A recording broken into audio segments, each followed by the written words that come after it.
ఏపీలో రైతులకు శుభవార్త. పెట్టుబడి సాయం 20,000 అందించేందుకు ప్రభుత్వం కసరత్తు ప్రారంభించింది. ఇందుకు గాను ప్రత్యేక పోర్టల్ అందుబాటులోకి తేనుంది. అందులో వివరాలు పొందుపరిస్తే సాగు పెట్టుబడి కింద 20,000 అందించనుంది. ఎన్నికల హామీల్లో భాగంగా సాగు పెట్టుబడి సాయాన్ని 13,500 నుండి 20,000కు పెంచుతామని చంద్రబాబు హామీ ఇచ్చిన సంగతి తెలిసిందే. సూపర్ 6 పథకాల్లో భాగంగా అన్నదాత సుఖీభవ పేరిట సాయం అందిస్తామని చెప్పుకొచ్చారు. ఇప్పుడు ఈ పథకం అమలుకు శ్రీకారం చుడుతున్నారు.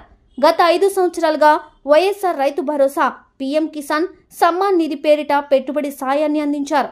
రాష్ట్ర ప్రభుత్వ వాటాగా 7,500, కేంద్ర ప్రభుత్వ వాటాగా 6,000 అందించేవారు.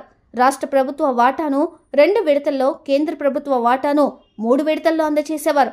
అయితే ఇప్పుడు అన్నదాత సుఖీభవ ఎన్ని విడతల్లో అందిస్తారో చూడాలి. అయితే కేవలం రాష్ట్ర ప్రభుత్వం తన వాటాగా 14,000 అందించనుంది.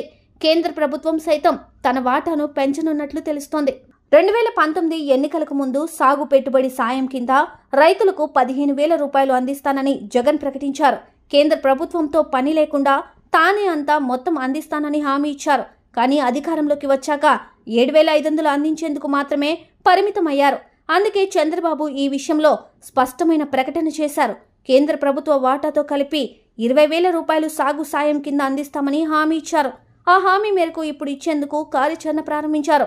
ఖరీఫ్ ప్రారంభం దృష్ట్యా రైతుల ఖాతాల్లో నగదు జమ చేసేందుకు సిద్ధపడుతున్నారు. ఇందుకు గాను ప్రత్యేక పోర్టల్ రూపొందించారు. అందులో వివరాలు నమోదు చేస్తే అర్హత ఉంటే నగదు సాయం అందుతుంది. రైతులు పత్రాలు సిద్ధం చేసుకోవాలని అధికారులు సూచిస్తున్నారు.